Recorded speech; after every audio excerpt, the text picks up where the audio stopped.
Assalamualaikum warahmatullahi wabarakatuh. Di sini saya Imrotul Mufidah kelas 10 4 absen 10 akan membacakan mengenai infografis tentang mengenai materi geosfer geografi.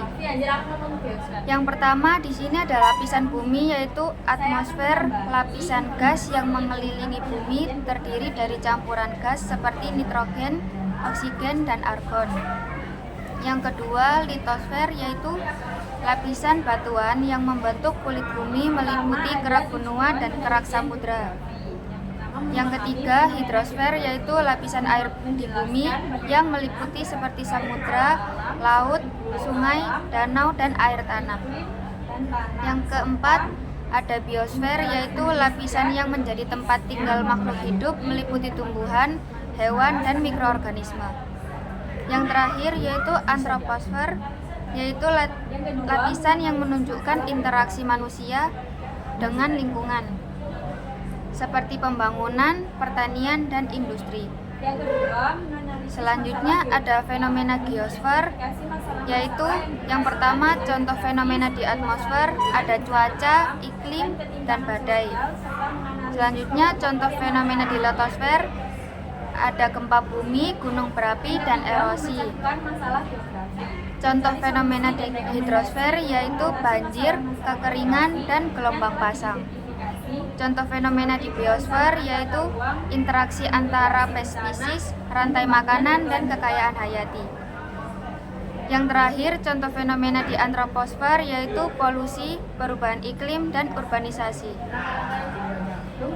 Selanjutnya di sini ada interaksi antar lapisan. Contoh interaksi yaitu bagaimana aktivitas vulkanik di litosfer dapat mempengaruhi atmosfer, atau bagaimana polusi industri di atmosfer dapat memengaruhi biosfer.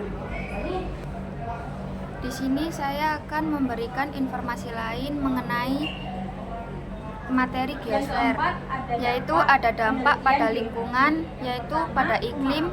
Geosfer berperan dalam mengatur iklim dengan cara yang signifikan. Perubahan di geosfer seperti letusan gunung berapi atau perubahan pada lempeng tektonik dapat mempengaruhi suhu dan pola cuaca global. Lalu dampak pada kehidupan, budaya, dan adat istiadat, yaitu lingkungan geosfer juga mempengaruhi budaya dan adat istiadat manusia. Contohnya, masyarakat yang hidup di daerah pegunungan akan memiliki gaya hidup dan keterampilan yang berbeda dengan masyarakat yang hidup di daerah pesisir. Selanjutnya di sini saya akan menjelaskan manfaat adanya geosfer, yaitu adanya geosfer yaitu lapisan padat bumi yang meliputi litosfer, hidrosfer, atmosfer, dan biosfer. Sangat bermanfaat bagi kehidupan di bumi.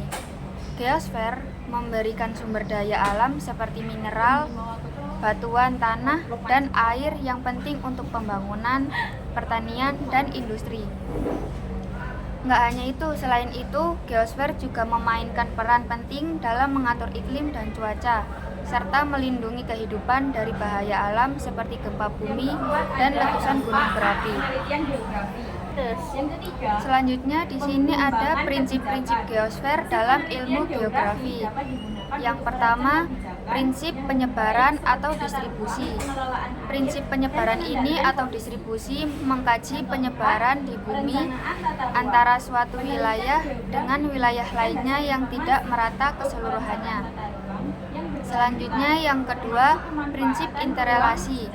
Prinsip interrelasi adalah prinsip yang didasarkan pada gejala yang terdapat pada suatu daerah dengan berbagai kemungkinan yang terjadi, sehingga dapat menjadi acuan untuk mendalami gejala tersebut. Yang ketiga, prinsip deskripsi, yaitu prinsip deskripsi adalah menemukan interrelasi antara gejala lalu menjelaskan hubungan sebab akibat dari interrelasi antar fenomena geografi di suatu daerah. Di sini yang terakhir atau yang keempat ada prinsip korologi, yaitu prinsip korologi adalah prinsip yang melihat dari sisi distribusi, gejala, dan masalah secara spasial. Prinsip ini bertujuan untuk menyelidiki sebaran hubungan interaksi dan keterpaduan gejala. Sekian dari saya. Wassalamualaikum warahmatullahi wabarakatuh.